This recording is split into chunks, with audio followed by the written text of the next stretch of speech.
Rick Salinger trying to stay warm, continue our team coverage. After taking the mobile weather lab to Vail, Rick, much needed snow. How was the driving?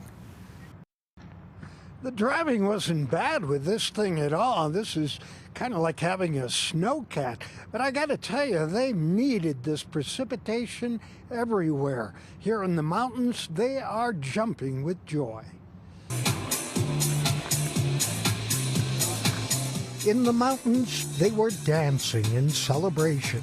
The snow is back, and so too the skiers. You know, I was worried coming from North Carolina, Charlotte, and zero snow at all. Come out here and you got a good 6, maybe 12 inches if we're lucky.